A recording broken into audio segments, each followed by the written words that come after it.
Welcome to another Bandology interview. Bandology is a Canadian nonprofit dedicated to more music for more kids via education, collaboration, and community. Hi, everyone. You're listening to another episode of What's Your Forte? I'm Kathryn, the business coordinator at Bandology. I'm joined today with Kathryn Donnelly, the principal trumpet player with the National Arts Centre Orchestra. Kathryn, how are you doing today? Just great. Feeling good. Did my workout. Ready to start my warm-up.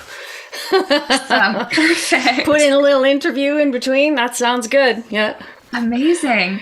Why don't you tell us a little bit about yourself and your current positions? Well, like you said, I play with the orchestra here in Ottawa, Canada, and it's Canada's National Arts Centre Orchestra, and this is the end. I'm currently in the last, say, 3 weeks of my 26th season. Yeah. So I got I came here in 96, and I was in an interim 3 one-year positions filling sick leave. And then in 99, I was, so it was acting principal trumpet for 3 years. And then after that, I got the job for real. Yeah. And I also teach at the University of Ottawa. Yeah. Perfect. That's awesome. And so when did you first pick up an instrument? An instrument or the trumpet? Both. Okay. Well, okay. So my mom had a rule in our family that everybody had to take piano. So we took lessons, like, I think it was in grade 2 and grade 3, taking piano, nothing too advanced. It didn't really stick. But we also had to take band in grade 6, where I'm from, in Regina, Saskatchewan. And so there was not an option. Everyone had to take band. So I started the trumpet in my grade 6 school band, and I also play a little bit of guitar. I suppose I did take a few lessons for a little while, but there's a lot of music in my family. Actually, my mom played piano as an amateur pianist and sometimes an organist at church. And my dad had a very beautiful singing voice, and actually he was an amazing whistler. Like, he'd just be whistling all the time to like tunes on the radio or whatever. And it was like, whoa, that guy. Now I look back, it's like, man, that guy could whistle. He still can't, of course. So there was always music in the house, and like some of my brothers had a rock band, and so it was always like there was always music happening. But and there still is a lot of music in my family and extended family to this day. I mean, we get together at family events, and there's always sort of impromptu like music, band, or like playing around a campfire, or for someone's wedding or whatever event. But I'm the only sort of classically trained musician. But there you go. Yeah. So that's kind of a nutshell. That's so how I cool. got into it. Yeah. That's awesome. And so what drew you to pursue, your passion for music as a career? It's funny, how, I don't know how other people feel about this, but like, I don't know. When I graduated high school, I did not know what I wanted to do, like at all. Yeah. And I actually quit the trumpet. I thought it was, my mom was a social worker, and she, was helping in the community and working with people. And I knew I wanted to work with people somehow. But I kind of imagined that maybe I would do social work or law or something like that. And so I actually like put the trumpet literally like under the bed after my last grade 12 band concert. And then, as like serendipity, right? Like as luck would have it, maybe 6 or 8 months later, I ran into this girl who was also at the University of Regina, but she was in music education. And she said to me, "Hey, we need an extra trumpet for the university wind ensemble. You should come and join."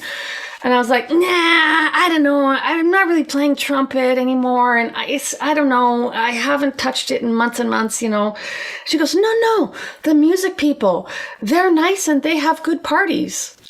And I was like, "Oh, okay. That sounds this sounds like fun. Let's try that. So, that's just like sheer haphazard that I don't know if I had not run into her. And then I get in there and all of a sudden there's these music majors and who were the best trumpet players I'd ever heard in my life. And I was like, whoa, that is really cool. And then the conductor of the wind ensemble happened to be the trumpet teacher. And after I sort of got my chops back, he's like, hey, who are you? You're kind of good and you should study. And then there you go. That's how I got that's how I got back into music. I mean, I always loved music. Band was a huge part of my training. I actually didn't have a trumpet lesson until my second year of university. That was my very first, and that is extremely unusual for classically trained musicians. Everybody knows you usually start at a very young age and usually super dedicated and youth orchestra all through high school. And that's not my story.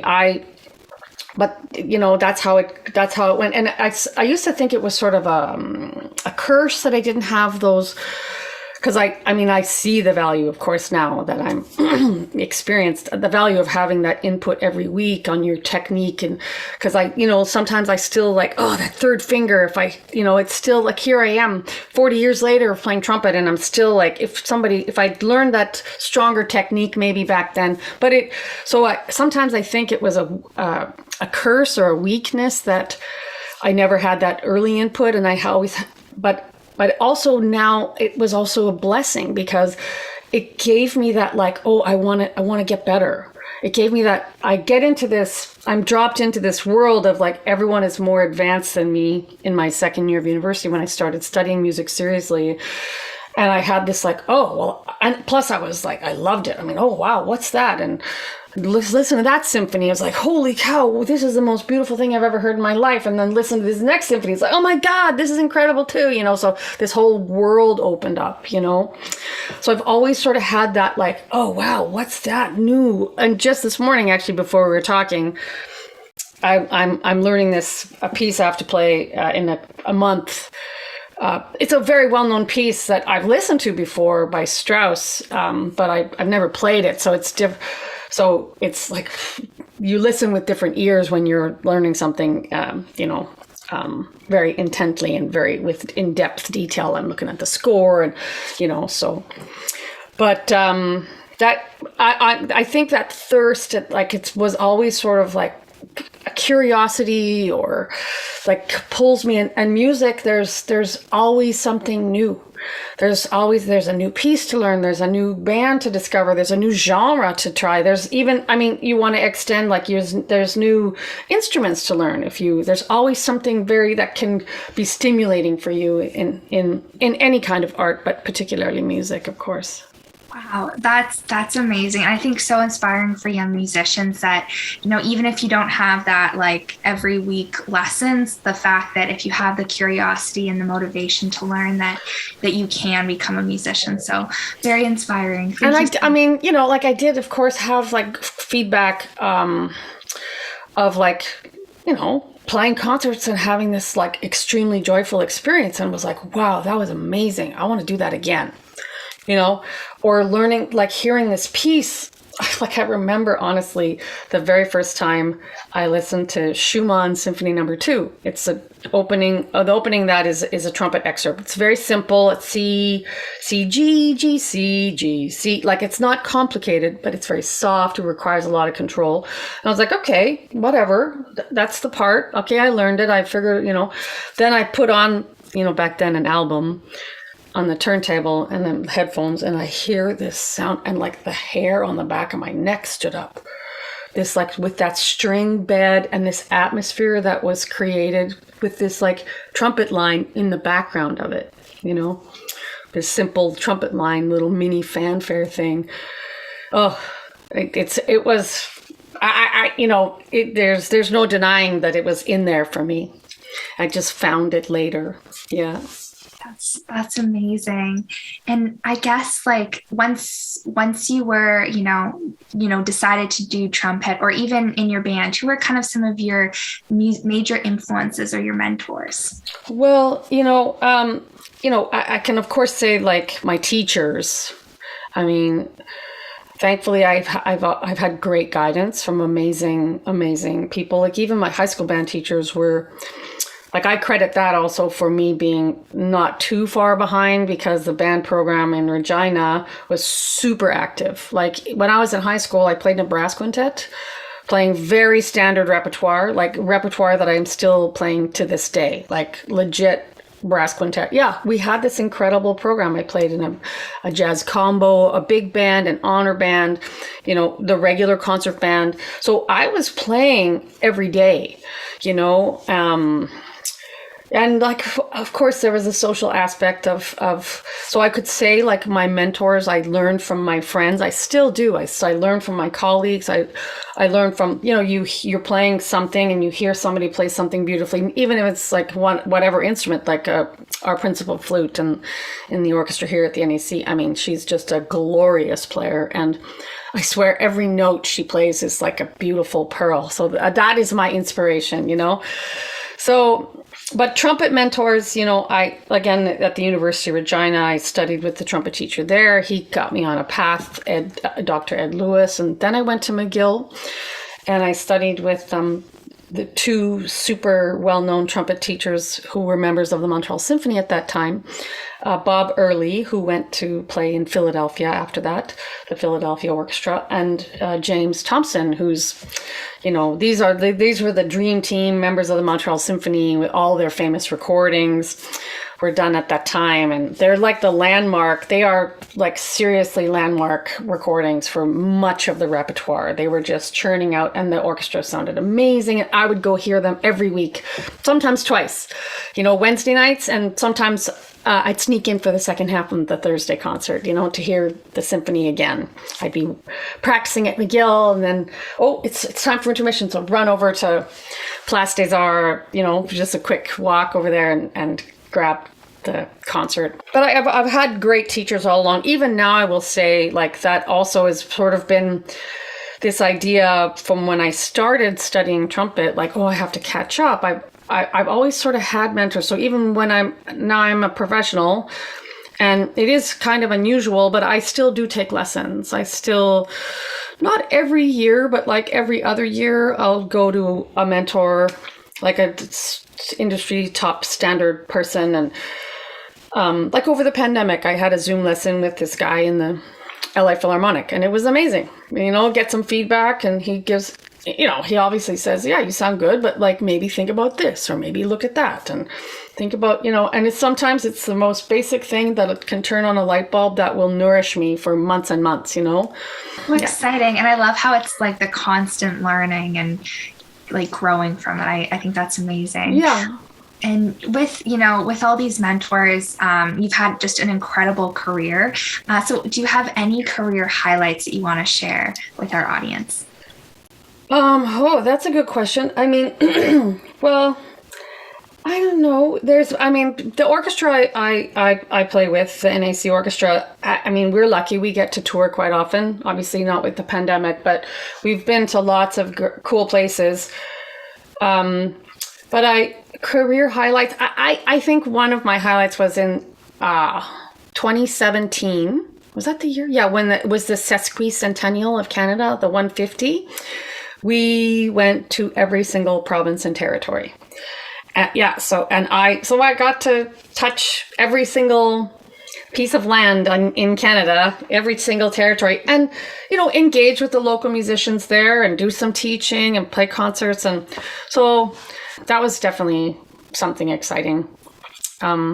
We recently did a trip to Carnegie Hall. The orchestra hasn't been to Carnegie Hall for quite a long time, so it was really, really amazing to go back there.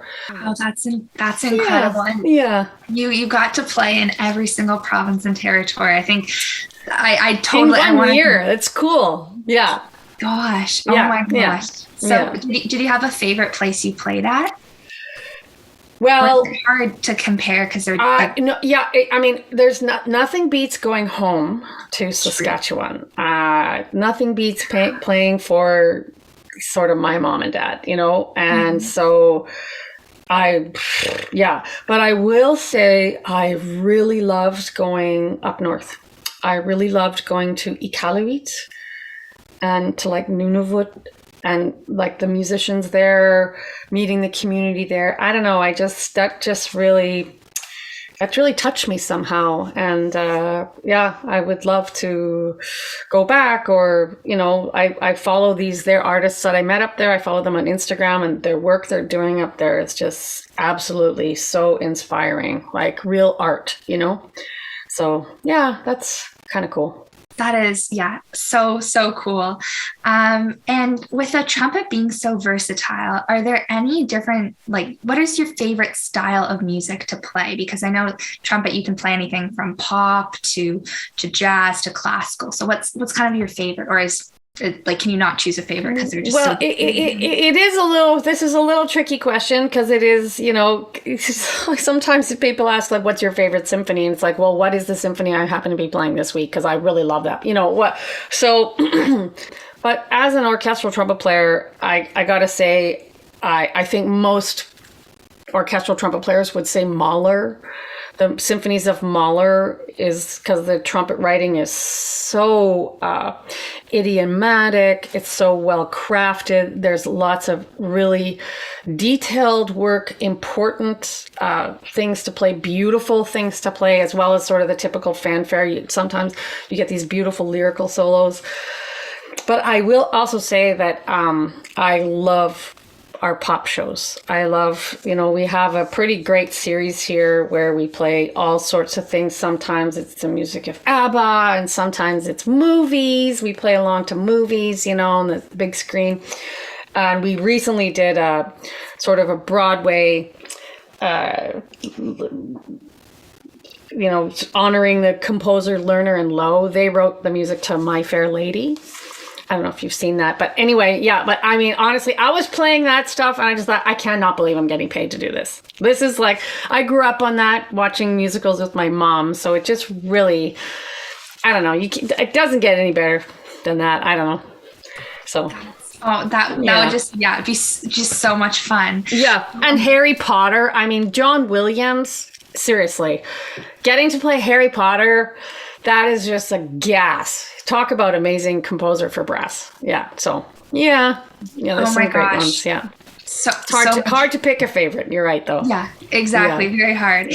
And so I guess since you're playing so much, do you have any exercises you do as a musician to enable you to play longer? Because I know, winds and brass, there's a lot. It's very demanding on the lungs and the embouchure. So do you have any exercises you usually do with that?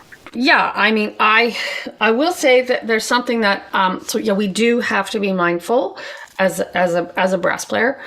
I mean, maybe it's almost like, I don't know if people, it's like a singer can oversing. We can definitely overplay. So I actually use a timer app on my phone.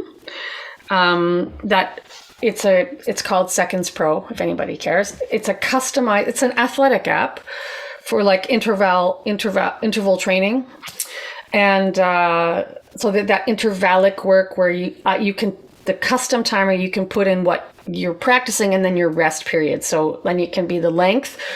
I can do a warm up work. So I have this timer system that I use where it reminds me to take the instrument off my face, and then it goes ding, ding, ding, and reminds me to get back playing, because I can get distracted by sending an email or whatever, So that I really never actually practice without it.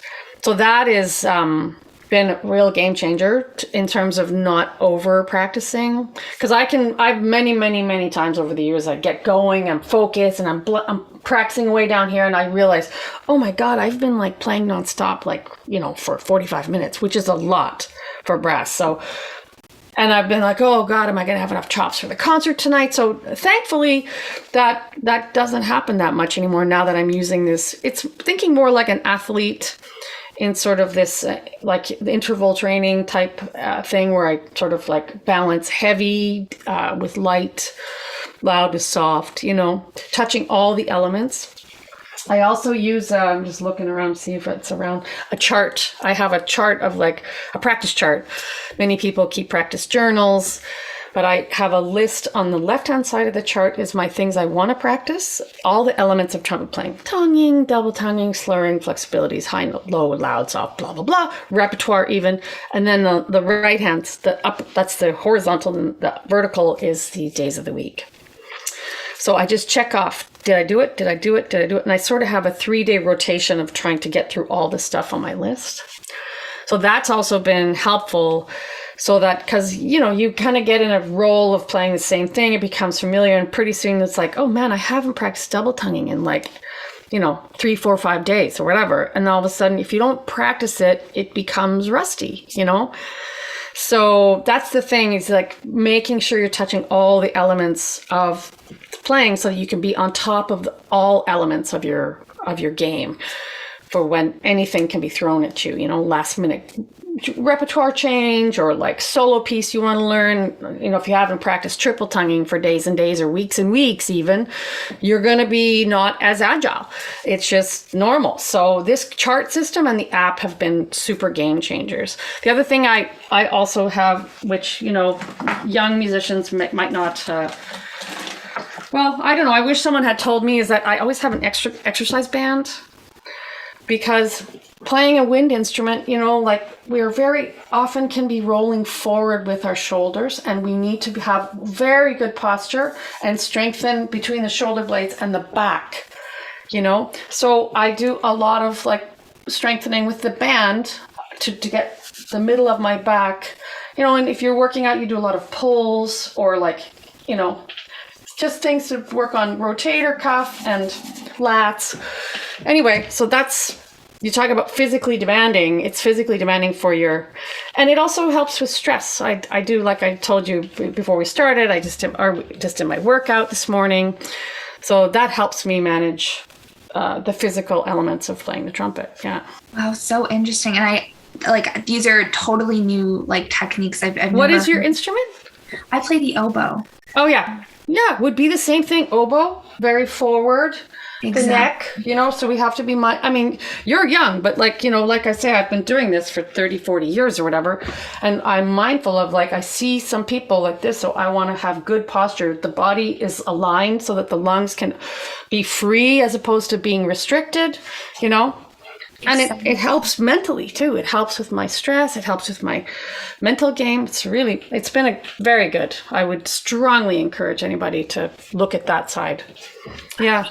Amazing. Yeah. Cause it's not something that's talked a lot of in the music industry. So I think it's really great that this is becoming more and more, you know, people are talking about this more and more. And so we're on a different note. We ask this in all of our interviews. Why is music education important to you? Well, you know, I think that, I mean, anything that engages young people socially, that can get them to come together, to work together, away from the screen. I mean, I know the screen like really helped us through the pandemic, you know, but this social interaction, sharing, working as a team. So you can, you know, working together as a group towards one project, which is the concert. I mean, you can get that from a sports team as well. And I really think that's also extremely important, is the physical activity and working all those elements of learning discipline.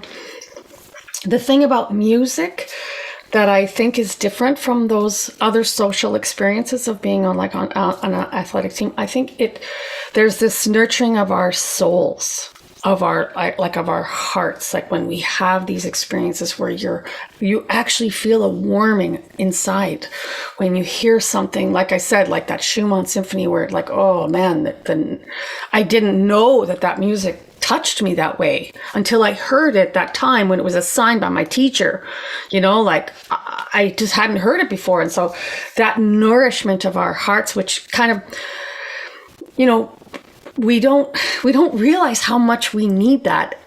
But now after this pandemic, when we haven't had concerts and we haven't had this interaction of getting together, we know what it's like to live without it. So even more how this relationship of like being a musician at any level and playing a concert for anybody, for your parent, like at a school, or for me at like a great concert hall, wherever, the audience needs me, but I need them.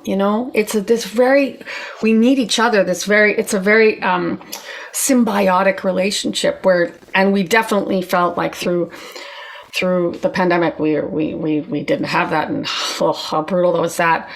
But music education, it's also the element of like, when I'm trying to help kids or students, I'm not thinking like I want to help create the next Yo-Yo Ma on the trumpet, or whatever, right? The next Wynton Marsalis. I think what we can do as teachers and as educators is we're trying to make great people. We're trying to make this great human who's empathetic, who listens, who works with others, and music is our vehicle, and it adds that sort of external, these skills of like discipline and listening and conductor and organization, but it's also this internal growth as well that you get from that. Literally feeding our soul. And it sounds a bit woo-woo, but like I really believe it. And I really feel the pandemic, that was a gift for me and all of us, because we didn't have it. We didn't have that opportunity. And now getting back to work and getting back to working with students, and I love it. I really love it. It's really a huge part of my concept of what I am and what I do as a professional musician is trying to help the next gen. Wow, that's amazing. And I totally agree. I think the pandemic really showed us, the value of music and how much, we might have taken it for granted before and not realize just how impactful it is to even those who aren't musicians or who listen to music. Like, it's still one of those things that kind of makes us human, which I really like. And so do you have any advice to young musicians who are interested in the trumpet or in a career in music? Well, I suppose there's two things I would say is that try to be versatile. Try not to pigeonhole yourself into like, I want to be like, as a trumpet player, I want to have a principal trumpet of the New York Philharmonic. Like, try to learn all the styles. Try to think outside the box, that be open, and also like that being part of that versatility is having a plan B of if it doesn't work out, like that maybe you have an education degree, or that maybe you have like, teaching theory or teaching another instrument or something that will also help you, because it doesn't always happen very quickly. Sometimes there can be years and years, and that's what happened to me. It was several years after I was finished my grad degree that I was freelancing and finally got a job. Like, I think I was 28, and then when I came to the NAC, I was 29, so anyway. But also, you have to really want it. You have to be ready, and you have to be ready for most of your 50% of the job or more is spent on your own, by yourself, like this, in a practice room, either studying music, looking at scores, listening to music, or like working on your technique, trying to keep, because you think you're good, but you're never, the level keeps rising, and you have to keep driving forward to try and get better and better. Because that's the way of the world. That's is what's happening. Your young players of your generation are playing at a higher level than they were when I was in school. So we need to stay current. You need to be curious. So those are the. Was that two things? It's probably more than two things, but nonetheless, there you go. Really want it, but also be ready to put the work in and have a plan B. I guess that's 3. No, that was amazing advice. Thank you. And now we're at the stage in our interview where we ask our fast 5 questions. So this is fun, rapid fire, kind of the first thing that comes to mind. Okay. So our first question, are you ready? Yeah. Perfect. Well, can I have more than one answer? Sure. Yes. Okay. Absolutely. Okay. But just in case Exactly. So the first question is, what is your favorite movie soundtrack?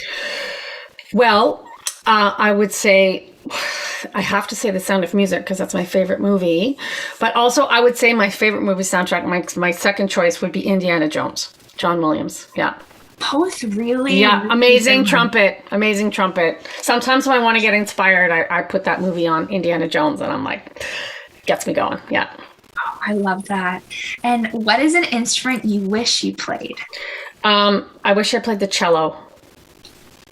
As an orchestra player, they always have the most amazing lines, amazing solos. Yeah. And I often sit there and think, oh man, I wish I played the cello. Oh, cool. And what is your favorite concert that you've attended? You know what? I've seen lots of amazing orchestra concerts, but I actually think my most favorite inspiring concert was I saw Paul McCartney about 5 or 6 years ago at a football stadium, actually in Saskatchewan, and it was unreal. He played, he's in his 70s maybe, I don't know, and it was like energy and focus and the musicianship and like everything was just bang on. The sound was incredible, even though it was like in a football stadium, the quality of the sound was incredible. Anyway, there you go, Paul McCartney, yeah. Oh, that amazing. So exciting. And what's the last show you binge watched? Or if you don't watch TV, what's the last book you... Yeah, I do. We're Netflix hounds in this house. Okay, what was that show? It's the sort of spin-off from The Wire. It's called We Own This City, I think. It's like a cop show. Cop show. I don't know. That's kind of our jam here. That's on Netflix? I think it's HBO.